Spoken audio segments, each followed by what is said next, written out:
ചോറിനോടും ചപ്പാത്തിയോടൊക്കെ കഴിക്കാൻ പറ്റുന്ന ഉരുളക്കിഴങ്ങിൻ്റെ റെസിപ്പി പറഞ്ഞു തരട്ടെ. സംഭവം വളരെ എളുപ്പമാണ്. ആദ്യം ഞാൻ കുറച്ച് ദിവസം ഈ പീലർ വാങ്ങിയിട്ട്, പക്ഷേ ഇതുവരെയ്ക്കും ഞാൻ മറന്നു പോകും, ഉപയോഗിക്കാൻ മറന്നു പോകും. പക്ഷേ നല്ല യൂസ്ഫുള്ളാണ്. മറ്റ് പീലറിനെ അപേക്ഷിച്ച് മറ്റേതൊക്കെ താഴെയിൽ വീഴും, ഇത് അങ്ങനെയല്ല കേട്ടോ. അതിൻ്റെ ബോക്സിൻ്റെ അകത്ത് തന്നെ ഇരുന്നോളും. സംഭവം അടിപൊളിയാണ്. അതൊക്കെ പോട്ടെ. ഉരുളക്കിഴങ്ങ് ആദ്യം നല്ല നമ്മൾ ക്ലീൻ ആക്കിയ ശേഷം ഇതുപോലെ കുഞ്ഞായിട്ട് കട്ട് ചെയ്താൽ മതി. കുഞ്ഞെന്ന് വെച്ചാൽ ഭയങ്കര കുഞ്ഞുമല്ല ഭയങ്കര വലുതും അല്ലാത്ത രീതിയിൽ കട്ട് ചെയ്യണം.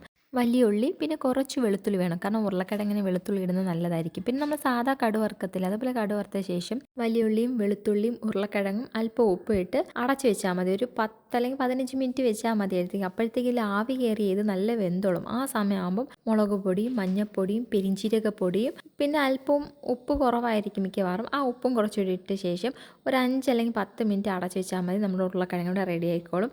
നല്ല ടേസ്റ്റാണ്. പൊരിക്കുന്നതിനേക്കാളും ലാഭമാണ്. പൊരിക്കുമ്പോൾ നിറയെ എണ്ണ വേസ്റ്റ് ആവും. ഇതാകുമ്പോൾ കുറച്ച് എണ്ണയിൽ നിന്ന് വെന്തോളും. പിന്നെ തൈരിനോടെ കഴിക്കാനായിരിക്കും ഏറ്റവും ടേസ്റ്റ്. എന്തായാലും എനിക്കിഷ്ടപ്പെട്ടു. അപ്പോൾ അടുത്ത വീഡിയോയിൽ കാണാം.